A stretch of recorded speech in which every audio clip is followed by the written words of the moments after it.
दो स्थिति होती है, एक आत्मा में और दूसरा संसार में। आत्मा में मन रुकने नहीं देता है, हालांकि रुकने की जगह यही है, और जो संसार में देखते हैं वो रुकने की जगह नहीं है, भटकने की जगह है। कोई भी संसार में आपको अपनी जगह रुकने नहीं देगा।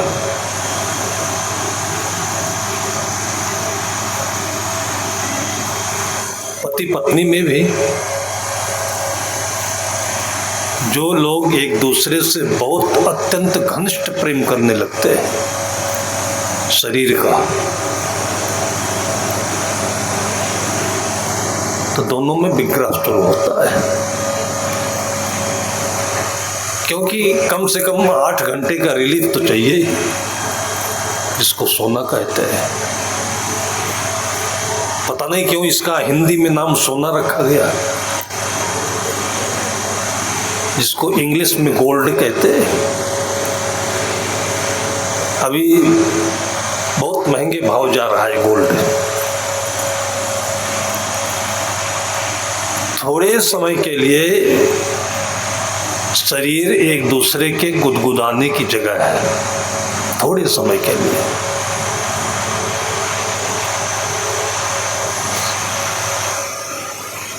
बहुत पहले मैंने सुना था, एक भक्त के बेटे को 12वां पास किया और 12वीं के बाद आर्मी में, एयरफोर्स में, नेवी में अच्छी वैकेंसियां निकलती हैं, अच्छी नौकरी होती है, सेवा है। एयरफोर्स में चला गया और उसकी माँ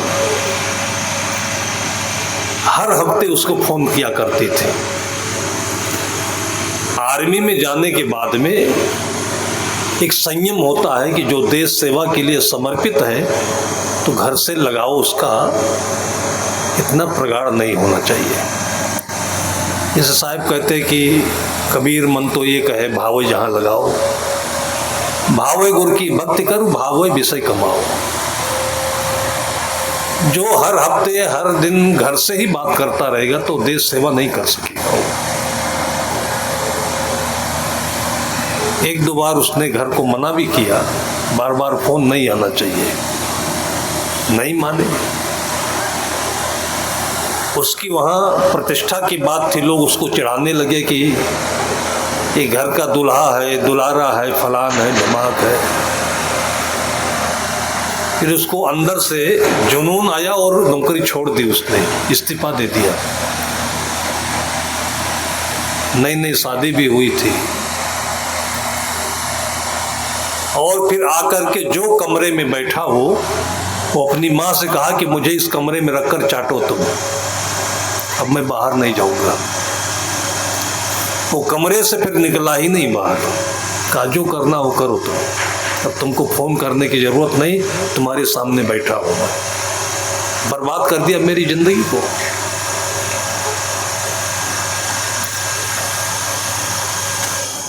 ये संसार घूमने और भटकने की जगह है।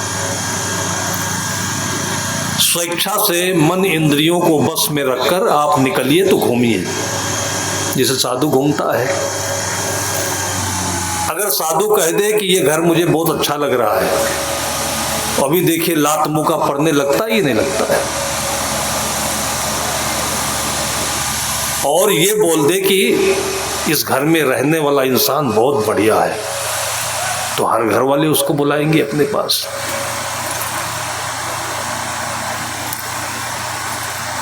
जो बढ़िया जगह है वो कहाँ है? अपने भीतर में है।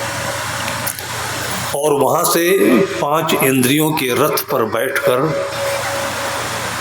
ज्ञान से 5 कर्म इंद्रियों के रथ पर बैठकर कर्मेंद्रियों से और इसी का नाम दशरथ है।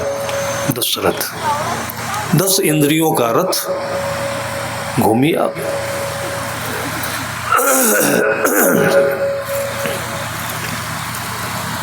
आप नौकरी करने जाइए,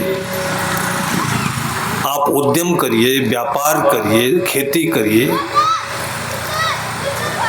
ये आपके जीवन का रहने का स्थान नहीं है। नौकरी से भी घर आना पड़ेगा, खेती से भी घर आना पड़ेगा, बिजनेस से भी घर आना पड़ेगा, और घर से भी एक घर और होता है जिसको अंतःकरण कहते हैं, आत्मा कहते हैं, वहां आना पड़ेगा, तब नींद आएगी। और आत्मा में जो आनंद भी है,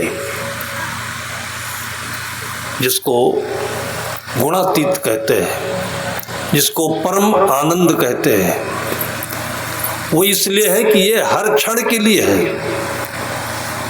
ये निरपेक्ष है, किसी पैसे से नहीं है, किसी की शर्त पर नहीं है। और उसके बाद आपके पास टैलेंट है तो आप किसी की कोई भी सेवा करिए। और एक साधु जीवन यही करता है। साधु आत्मा में बसता है और साधु कुछ नहीं जैसे दिखता है। कुछ नहीं में जो गुण है, जो संपदा है, जो समृद्धि है, वो जब खुलता है आकाश में तब दिखाई देता है। जैसे बारूद का एक गोला बनाते हैं लोग दीपावली के समय में, फुलझड़ी,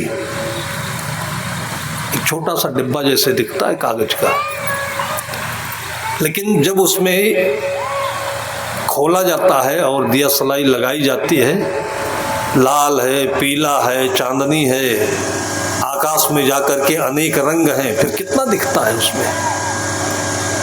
ऐसे साधु दिखता है। और वैसे लोग साधु को निकम्मा, खाने वाला, घूमने वाला, फ्री फंड का,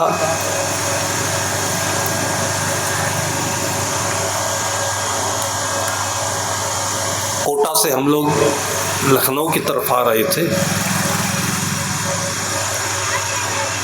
तो हमारे रिजर्वेशन कोच में, कोटा में जो कोचिंग करने वाले विद्यार्थी रहते हैं, है विद्यार्थी लेकिन स्वभाव उदंड है, क्योंकि उनको पता नहीं कि घर में पैसा कितनी मेहनत से आ रहा है। और उनकी उद्दंडता की जो पराकाष्ठा, लड़कियां भी थे, लड़के भी थे। लड़कियां हमारे पीछे कोच में थी, केबिन में थी, लड़के वहां सब सट कर बैठ गए हम लोगों की सीट पर, हुड़दंग कर रहे। उसको रैकिंग कहते हैं। मेडिकल कॉलेजों में, इंजीनियरिंग कॉलेजों में, मतलब एक भाई बहन और परिवार के बीच में जो आदमी नहीं कर सकता है, पतन की पराकाष्ठा है जो मेडिकल कॉलेजों में और इंजीनियरिंग कॉलेजों में होता है। पतन की पराकाष्ठा।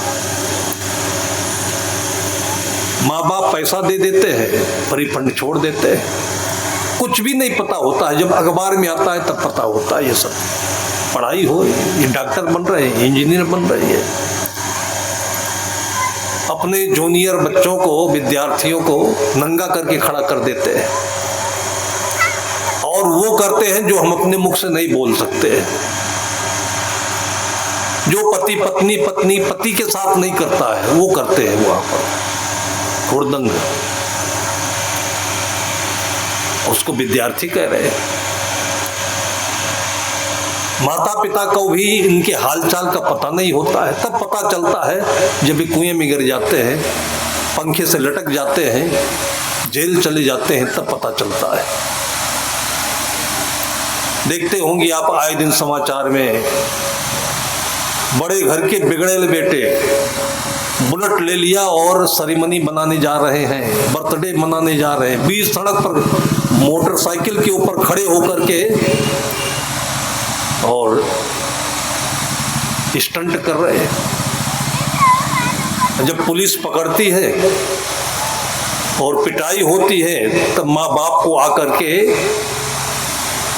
जलील होकर के उनके पैर छूना पड़ता है। तब सब बेटे को छुड़ा कर ले जाते हैं।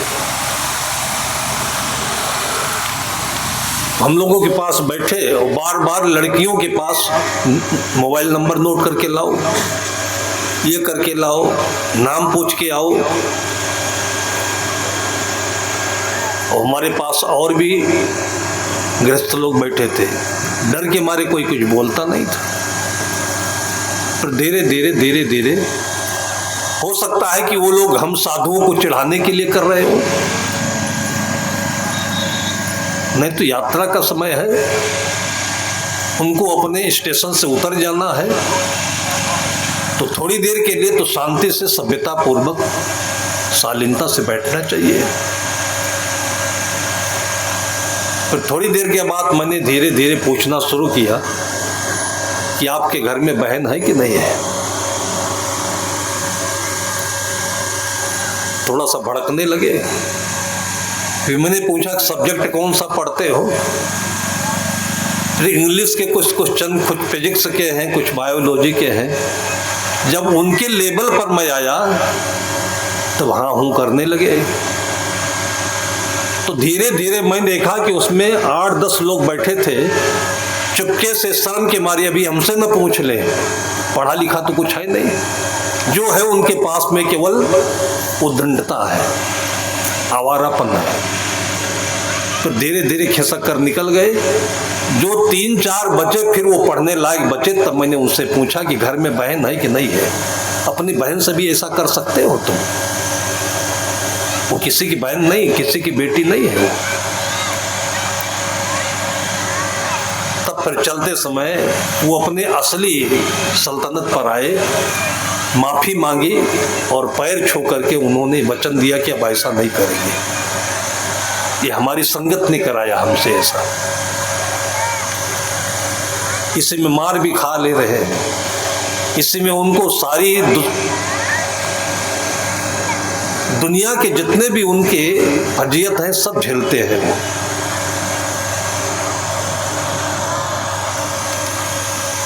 ये संसार घूमने की जगह है और भटकने की जगह है। घूमने की जगह इसलिए है कि पंच कर्म इंद्रियां हैं, पंच ज्ञान इंद्रियां हैं, शरीर है, कर्म है, तिनके वेग से हमें ज्ञान के माध्यम से, संसार के विषयों के माध्यम से संसार का सार समझने की जिज्ञासा होती है। ये संसार क्या है? जैसे रिसर्च करने आता है व्यक्ति। अभी कुंभ मेले में भगदड़ हुई है, योगी जी वहाँ के मुख्यमंत्री ने एक आयोग गठित किया है,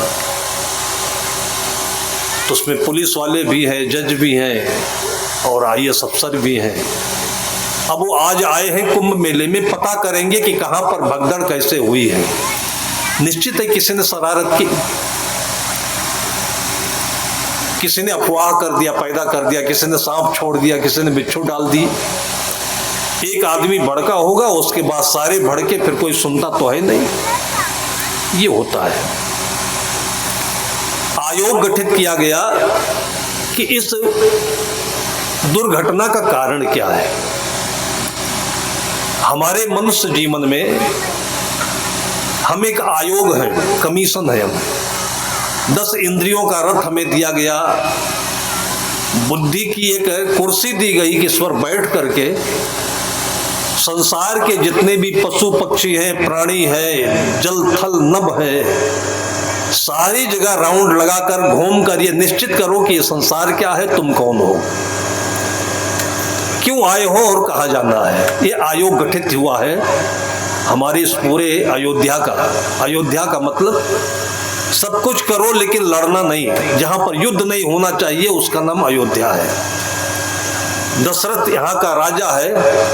जो हमारा शरीर है इसमें 10 इंद्रियां हैं, 10 इंद्रियों के रथ को दशरथ कहते हैं। लड़ना नहीं है, किसी से उलझना नहीं, ना पत्नी से, ना भाई से, कम ज्यादा हो तो भी, कुछ अनुकूल प्रतिकूल हो तो भी, मान अपमान हो तो भी देखना है, लेकिन लड़ना नहीं है। और साधु यही करता है। हम लोगों के सामने आए दिन सारी परिस्थितियां आती रहती है, फूल माला पहनाने वाले भी आते हैं, कलेक्टर भी आते हैं, गवर्नर भी आते हैं, चोर उचक्के भी आते हैं, बदमाश भी आते हैं, लेकिन सब एक समान होकर के तब जाते हैं, एक समान। और कभी कभी हम लोग जानबूझ करके भी, कोई बहुत खतरनाक नक्सली है उससे भी भेंट करते हैं, कोई खतरनाक बदमाश है उससे भी भेंट करते हैं। बदमाशी किसे कहते हैं? लेकिन जब जिंदगी से भेंट होती है तो कहते बद अच्छा बदनाम बुरा। जो सचमुच में खराब है उसको लोग जानते नहीं तो वो अच्छा कहलाता है। अब बहुत सारे ऐसे अफसर आते हैं, नेता आते हैं, महाघुसहा, रिश्वतखोर, बेईमान, झूठ बोलने वाले, क्योंकि बोलना पड़ता है नेताओं को। और जब आते हैं आपके सामने हाथ जोड़ते हैं तो माला पहनाते हो कि नहीं पहनाते हो? अगर उनको पहना देते हो तो उनको नहीं पहनाते, उनके झूठ को नहीं पहनाते हो। उनके झूठ के अंदर में भी कोई न कोई अच्छे गुण हैं, और अच्छे गुण यह है कि आप सबकी गाली को, बुराई को सब सुन लेते हैं लेकिन आपसे नाराज नहीं होते हैं। ये नेताओं का सबसे बड़ा गुण है ये। और जहां उचित अवसर पड़ता है तो आपकी सेवा भी कर देते हैं। इसी संसार में वो भी रह रहे हैं। जिनको हम बदमाश कहते हैं, उन बदमाश के भीतर में भी इतना अच्छा टैलेंट भी होता है, हिम्मत होती है, आपके जिंदगी को बचाने के लिए जुझारूपन भी होता है, हिम्मत होती है और श्रद्धा होती है।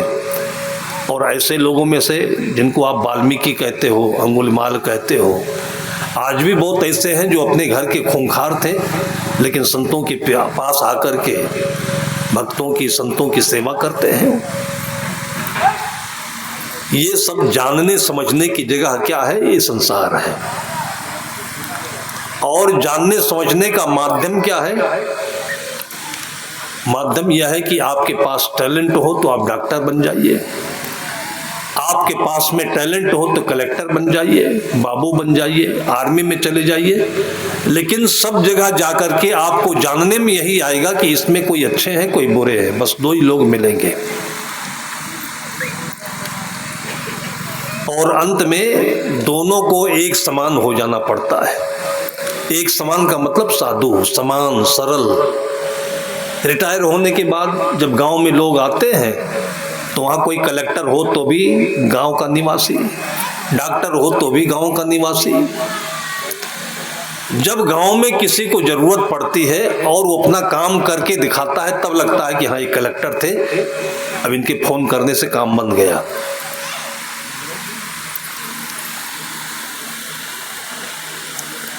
साधु संत जो उसे कहते हैं कि जिसके भीतर में डॉक्टर की, कलेक्टर की, बिजनेसमैन की, इंजीनियर की, आर्किटेक्ट के सारे गुण होते हैं।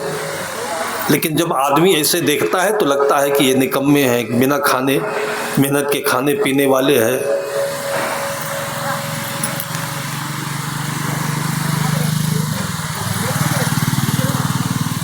बड़ा उसे कहते हैं जिसके पास में कोई बड़पन की चीज दिखाई नहीं पड़ती है। धनवान उसे कहते हैं कि जिसके पास दूर दूर तक धनवान होने के कोई लक्षण दिखाई नहीं पड़ते। आपके जीवन में जो जिंदगी के गुण हैं उसको प्रकृति ने इसलिए छिपा करके रख दिया है कि उसे पा करके आप उतावले मत हो जाइए। वो खजाना है कि जब जितनी जरूरत पड़े तो धीरे धीरे अंतर्मुख होइए, आपके भीतर से वो निकलता जाएगा, निकलता जाएगा, निकलता जाएगा। आप जीवन में आगे बढ़ते चले जाइए और तब लोग कहते हैं कि इस आदमी में इतनी सारी योग्यताएं हैं, ये कर सकता है। यहाँ भारत के रहने वाले एक संत, और उनको वैराग्य हुआ, यहाँ से वो नेपाल चले गए। नेपाल में भी चलते चलते चलते चलते हिमालय में चले गए और गांव वालों ने उनको लकड़ी से झोपड़ी बना करके एक छप्पर की रख दिया, वहीं साधना करते थे। बरसों तक रहे, और वो क्षेत्र ऐसा होता है कि पर्यावरण सुंदर है, जल अच्छा है, हवा अच्छी है, बीमार कम होते हैं। लेकिन जब गांव के लोग बीमार हुए और उनको जानकारी मिली तो उन्होंने अनजाने में ऐसे बोला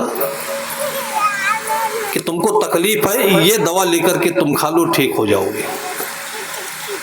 तब लोगों को शक हुआ कि जो स्वामी जी आए हैं, यहाँ रहते हैं,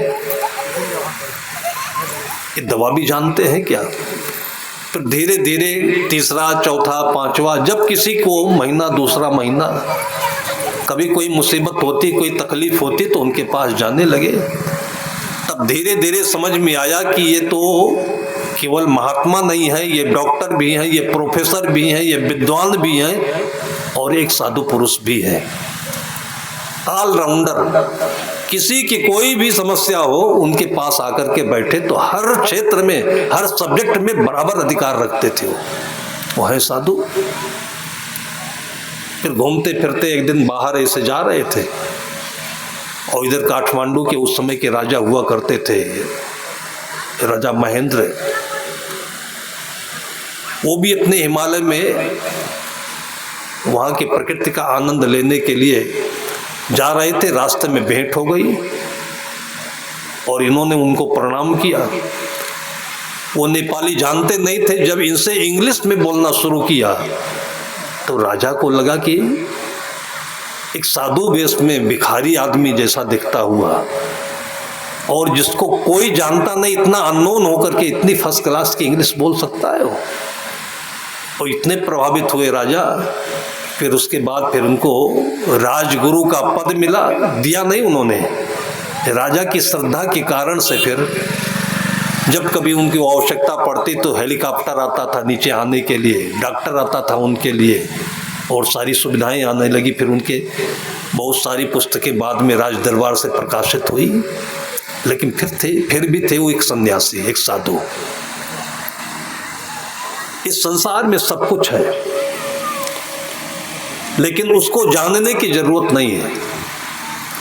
आपको जब जरूरत होगी तो फिर वो चीज आपको मिल ही जाएगी। उससे लालच करने की जरूरत नहीं है। आपको जरूरत होगी तो वो चीज मिल जाएगी। उसका संग्रह करने की जरूरत नहीं, जरूरत होगी तो मिल जाएगी। लेकिन हमारे मन में ज्ञान जब होता है तो ज्ञान का जो दुष्परिणाम होता है, कौन सा ज्ञान? स्कूल की पढ़ाई का ज्ञान, जिसमें आत्मज्ञान नहीं होता है। केवल संसार का ज्ञान जब होता है तो उसका परिणाम यह होता है कि संसार की वस्तुओं का लालच पैदा हो जाता है और फिर हम अपने को भूल करके फिर उसी में हम आसक्त होते हैं। फिर उसी में हम विलासी बन जाते हैं। फिर उसी में अपने को हम अमीर बनाने लग जाते हैं और तब फिर जितनी संसार की प्रक्रियाएं हैं, प्रतिकूलताएं हैं, मुसीबतें हैं, बीमारियां हैं, उलझने हैं, सब हमारे साथ आने लगती हैं। नहीं तो हर कोई जानता है कि एक आदमी कितना खाएगा, एक आदमी के रहने के लिए कितनी जगह चाहिए, एक आदमी के जीवन की आवश्यकता कितनी है। आदमी संसार में अच्छे हैं लेकिन आदमी का व्यवहार अच्छा नहीं है। क्यों अच्छा नहीं है? कि जो भी अपनी आत्मा में नहीं जी रहे हैं वह आपको एक वस्तु समझते हैं। वस्तु काहे के लिए? खेलने के लिए। पति पत्नी को गृह देवी समझे तो उस घर की तरक्की जल्दी होगी। उसको खेलने की वस्तु समझे तो डाइवोर्स बहुत जल्दी होगा। पत्नी भी वही समझने लगेगी। पति पत्नी दोनों एक दूसरे से मजाक खेल करने लगेंगे। जबकि हमारी भारतीय संस्कृति में यत्र नार्यस्तु पूजन्ते रमन्ते तत्र देवता, पति को स्वामी कहा जाता है, पत्नी को लक्ष्मी कहा जाता है। इनकी जितनी इज्जत बढ़ेगी, प्रतिष्ठा बढ़ेगी, घर में उतनी बरकत बढ़ेगी। व्यवहार सुंदर होगा, संयम होगा और अच्छा अंदर से विचार आएगा, उसी से विकास होगा। घर से आदत बिगड़ती है वस्तु देखने की, भोग्या समझने की। बाहर जाते हैं वहां भी स्टंट करने लगते हैं और पता चलता है कि पिटाई खा करके घर में आए हैं, नाक कटा करके घर में आ रहे हैं। घर में भी नहीं आ रहे, जेल चले जा रहे। फिर पता लगता है कौन है, फलाने अफसर के लड़के हैं, फलाने नेता के बेटे हैं। आजकल यही तो समाचार सब बन रहा है। इतना पैसा भी है, घर में बहन भी है, घर में भाई भी है, पत्नी भी है, उनको पता है कि भाई बहन किसे कहते हैं, लेकिन स्टंट कर रहे हैं। भारतीय संस्कृति ने कहा एक नारी ब्रह्मचारी, पति और पत्नी ये संसार को समझने के प्रयोगशाला है। दोनों मिलकर के एक दूसरे के सुख दुख को समझें, और जैसा राजा जनक ने किया, जैसे राजा हरिश्चंद्र ने किया, राजा मोरध्वज ने किया, और आज भी ऐसे बहुत सारे लोग हैं दक्षिण भारत से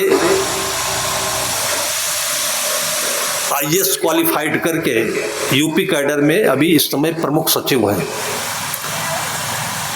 और पति पत्नी दोनों, एक बेटी हुई है, उसके बाद उनको संसार की इच्छा नहीं है, और दिन भर केवल बीजक, रामायण, उपनिषद, वेद यही नहीं सबका अध्ययन करते हैं। एकदम साधु संतों का आचरण है, और जहां भी जाते हैं साधु संत ही घर में रहते हैं, उनके आते जाते रहे, सत्संग होता है, एकदम संतों का जीवन, और सरकार की सेवा भी कर रहे हैं। एक पैसे का लालच नहीं है। एक कलेक्टर होता है और 2-4 साल किसी जिले का कलेक्टर रह लिया है तो अकुत संपत्ति कमाता है, और उसके बाद लोग पकड़े भी जाते हैं। लेकिन आज ईमानदारों में ईमानदारों की गिनती है उनकी, ऐसा भी लोग जीते हैं। वो घाटे में क्या है, और जो कोई रिश्वत लेकर के भ्रष्टाचार करके अरबों की संपत्ति बना लिया तो फायदे में क्या है वो? अगर वो नहीं भी पकड़ा गया, जेल नहीं भी गया, तो फायदे में क्या है वो? क्योंकि फायदा और नुकसान जो होता है उसको बीपी ने रोक रखा है, शुगर ने रोक रखा है, हाइपरटेंशन ने रोक रखा है। थोड़ा सा भी जहां घी खाया ज्यादा तो फैट बढ़ेगा, और आपका खून गाढ़ा होगा, फिर हार्ट में ब्लॉकेज होगा, फिर हार्ट अटैक पड़ेगा, फिर ब्रेन हेमरेज होगा। तो डॉक्टर बता देता है तो रुकना पड़ता है। केवल हमको देख करके तरसने के लिए है कि हमारे पास इतने फ्लैट हैं, इतने हमारे पास गाड़ियां हैं, हमारे पास इतनी दौलत है, इतनी संपत्ति है। केवल बताने और दूसरों का जी जलाने के लिए है कि हमारे पास तो थोड़ा है, इनके पास तो बहुत है। थोड़ा है उसको भी ज्ञान नहीं है, बहुत है उसको भी ज्ञान नहीं है। दोनों एक दूसरे को देख देख चिढ़ा रहे हैं, जी जला रहे हैं, और दोनों मर करके लकड़ी की अर्थी पर चले जा रहे हैं। चलत बिरिया हमका ओढ़ाओ चतरिया। ये साधु लोग बताएं तभी सच थोड़ी है, ये सच है। इस दुनिया से साधु सब एक जगह चले जाए तो भी दुनिया मरेगी कि नहीं मरेगी? मरेगी तो उस लकड़ी की अर्थी पर जाएगी कि नहीं जाएगी? और जाएगा तो उसके साथ में कौन हीरा मोती चला जाएगा? ये परम सत्य है। दुनिया में घूम करके अंत में जो इसका सार मिलेगा वो यही है। और नहीं तो जिस दुनिया में हम तफरी लेना चाहते हैं, मौज मस्ती करना चाहते, खाओ पियो, eat drink and B Mary, जो लफंगे तरीके के ये पढ़ने वाले हैं, और जब बदमाशी इनकी आउट होती है, समाचार में आता है, तब पता चलता है कि इस ज्ञान में कितना अवगुण भरा हुआ है। अच्छे अच्छे अफसर लोग हैं, और जब ये गलत काम में पकड़े जाते हैं तब पता चलता है कि अच्छे पदों पर भी कितना निहायत तरीके का ये अवगुण भरा हुआ है। तब कहा जाता है कि ये संसार क्या है? अंधेर नगरी चौपट राजा, टका शेर भाजी टका शेर खाजा। इस संसार से बहुत कुछ अपेक्षा करना, आशा करना, पाने की, ये सही नहीं है, ये कभी संभव भी नहीं है। और ये कहानी जो है अंधेर नगरी चौपट राजा, ये तो सैकड़ों वर्ष पुरानी है, लेकिन संतों ने इस संसार को देख करके हम लोगों के सामने इसका एक खाका रख दिया कहानी बना करके, कि हमें सब कुछ करके, सब जगह रह करके भी ये बात हमेशा याद रखना चाहिए कि इससे ज़्यादा इस संसार में हम कुछ नहीं पा सकते हैं। एक महात्मा जी थे, एक ही शिष्य था उनके साथ। बगीचे में भक्तों ने बहुत अच्छी झोपड़ी बना दी थी, उसी में रहते थे। और गांव वालों ने एक ऐसा नियम बना दिया था कि हर दिन एक घर से इनके लिए भोजन जाता रहेगा। स्वामी जी के लिए भोजन देना है तो पूरी भावना के साथ अच्छा अच्छा पकवान जाता था। स्वामी जी संयमी थे, सादा भोजन कर लेते थे और जो पकवान है वो प्रसाद में वापस कर देते थे। परिपक्व थे। जो शिष्य था उनका, वो अभी नई उम्र का था, अनुभवहीन था, तो संसार को देखने की जिज्ञासा तो होती ही थी। कभी कभी स्वामी जी कभी किसी भंडारे में प्रवचन कार्यक्रम में चले जाते थे, वर्ष में 1-2 बार। सब प्रकार के लोग इकट्ठे होते थे। जैसे आपके बच्चे स्कूल जाते हैं तो सब प्रकार के बच्चे इकट्ठे होते हैं। आपके घर में पान रोटी है वो भी खा लेंगे, दूध पी लेंगे, दही खा लेंगे। लेकिन जब देखते हैं कि उसके डिब्बे में पिज्जा आ रहा है, उसके डिब्बे में चाउमीन आ रही है, तब बच्चे आकर के आपसे फिर भिनभिनाते हैं कि मुझे भी चाउमीन चाहिए, मुझे भी पिज्जा चाहिए। तो जहाँ स्कूल में ज्ञान मिलता है वहीं स्कूल में अज्ञान भी मिलता है। तो क्या करोगे? अब बच्चे हैं, उनको समझा नहीं सकते हैं, तो आपको वो चीज़ खिलानी पड़ती है जो चीज़ नहीं खिलानी चाहिए बच्चों को। वो सब स्कूल से सीखते हैं ये। ऐसे ही मेला भंडार में बहुत तरीके के साधु इकट्ठा होते हैं, उसमें कोई झगड़ेलू भी हो जाता है। एक झगड़ा करता है, 2 झगड़ा करता है, लेकिन सारे साधु बदनाम होते हैं। साधु सब यही है। नहीं, साधु का नाम झगड़ा नहीं, जहाँ झगड़ा नहीं उसका नाम साधु। अब वहाँ पर एक से एक महंत मंडलेश्वर और एक से एक टिप टाप। पहली बार जब उनका चेला वहाँ ज्वाइन किया, फिर लौट करके रास्ते में बोलता रहा कि स्वामी जी आपके साथ में 12 वर्ष बिता चुका हूँ, आपने कभी बताया ही नहीं। जिंदगी तो उनकी है, हमको तो आपने छप्पर के नीचे इसे दबा करके रखा हुआ है। हम आपका लोटा मांजते हैं, कपड़ा धोते हैं और सूखी रोटी खाते हैं। आनंद तो इन लोगों का है। देखिए, रेशमी वस्त्र पहन रहे हैं, घोड़ा से आता है कोई, हाथी से आता है कोई। तो गुरुदेव जी ने उनको बहुतेरा समझाया कि ये देखने की चीज है। इस दुनिया में ज्ञान दो प्रकार का होता है। एक जो देखने में आता है तो वो होता नहीं है, और जो होता है वो दिखता नहीं है। इसलिए 2 आंखें मिली हुई है। जो आपको दिखाई पड़ रहा है ये है नहीं, इसको आप पक्का मान करके चलिएगा। कोई बहुत मीठा बोल रहा है तो ये समझना कि मीठा है नहीं, इसमें कहीं न कहीं दाल में काला भी है। बहुत बड़ी चीज हवेली दिख रही, बहुत पैसा दिख रहा है, लेकिन यहाँ पर पैसा और हवेली का सुख है नहीं, ये आपको केवल दिख रहा है। और इसी को सोने का हिरन भी कहते हैं। सोने के हिरन में जैसे सीता भटक गई और उसके पास फिर जो कुछ मुसीबत आई वो कहानी में आप लोग जानते हो। सोने का हिरन कहीं नहीं होता है।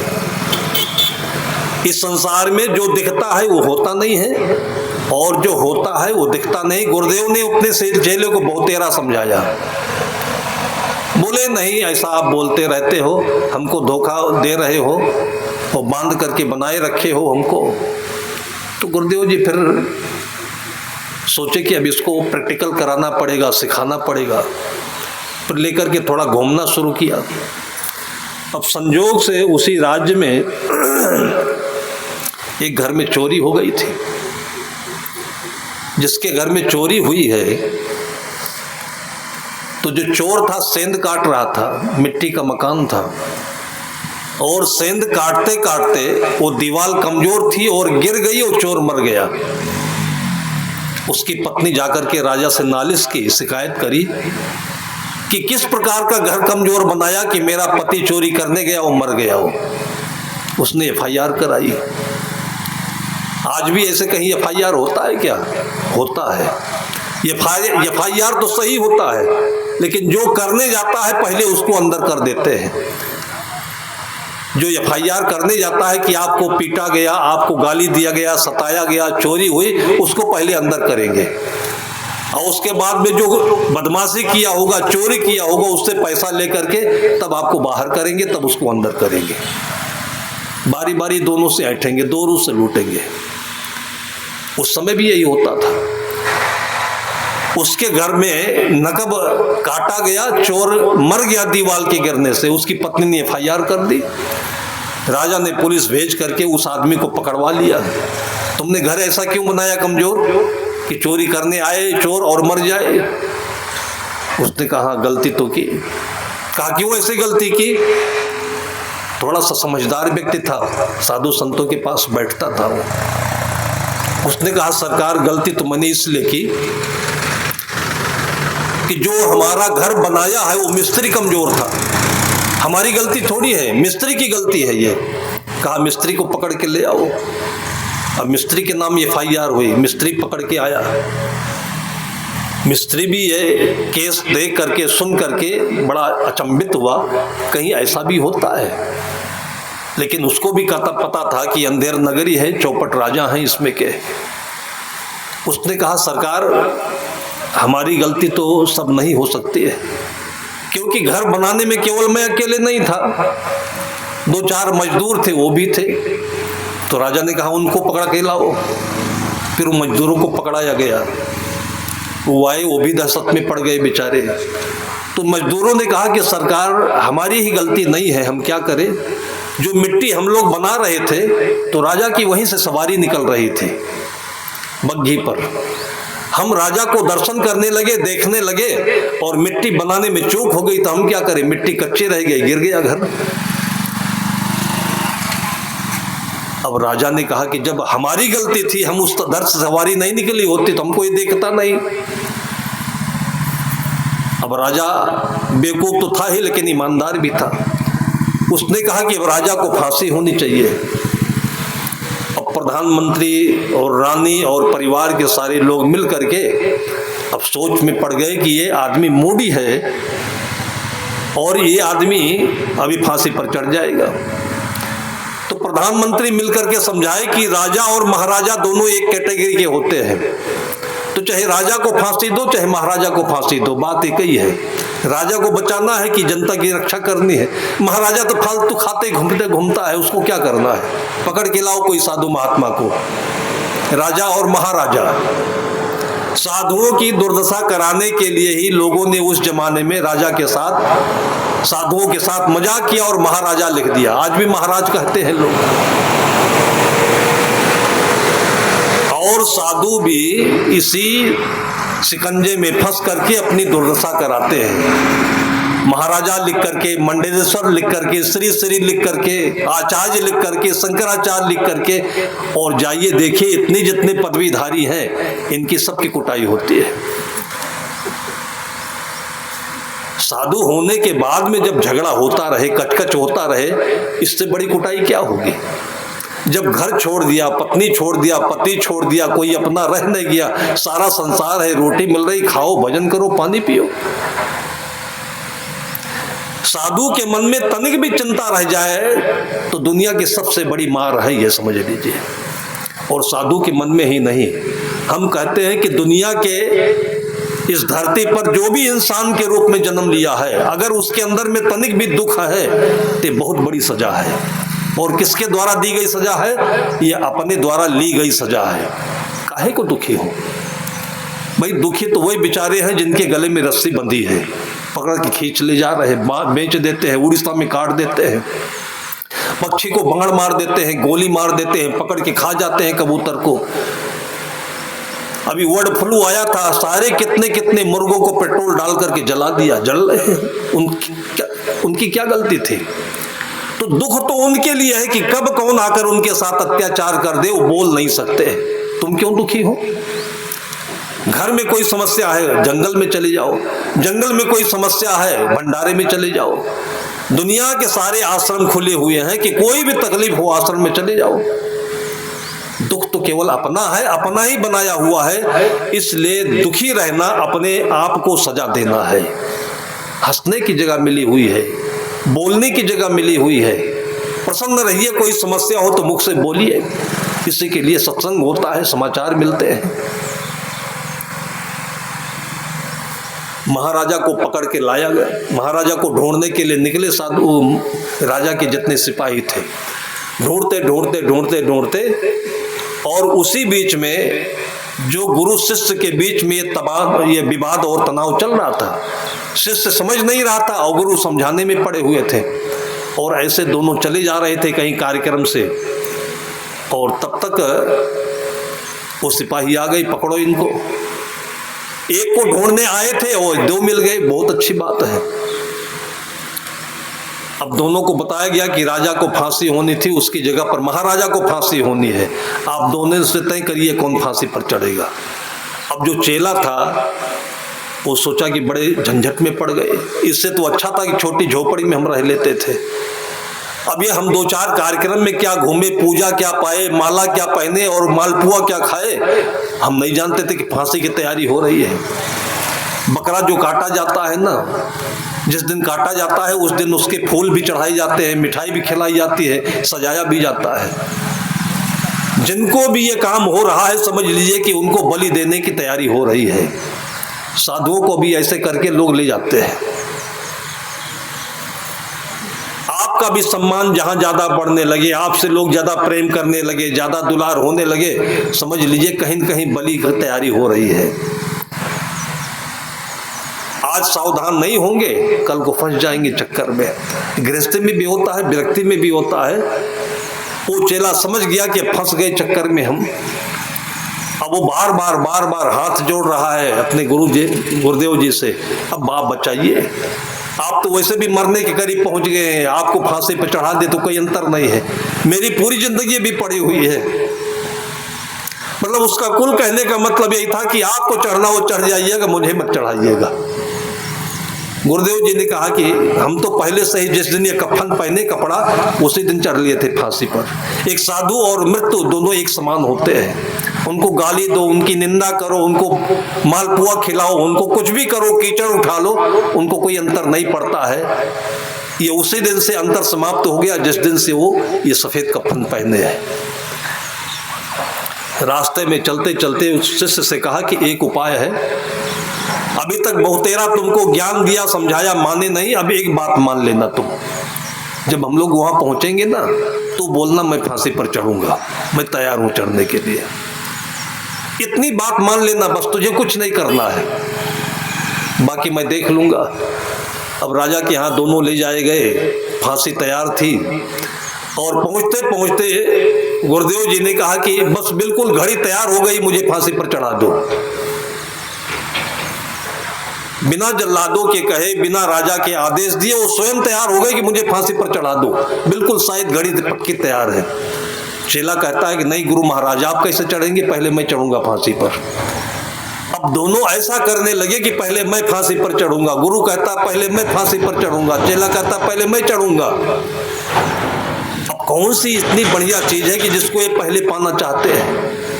वहां प्रधानमंत्री रहे तो और सब कोई रहे तो सबके अंदर में एक नई जिज्ञासा पैदा हो गई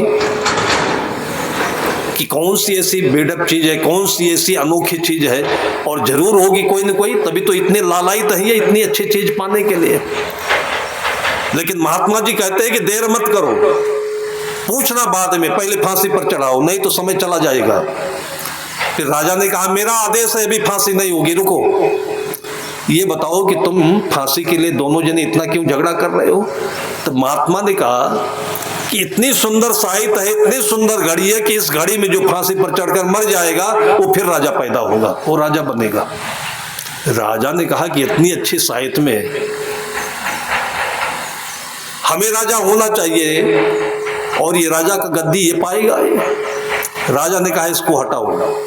राजा ने, महात्मा ने कहा नहीं हटूंगा नहीं, फांसी तो हमारी होनी चाहिए। चेले ने कहा नहीं, पहले मेरी होनी चाहिए।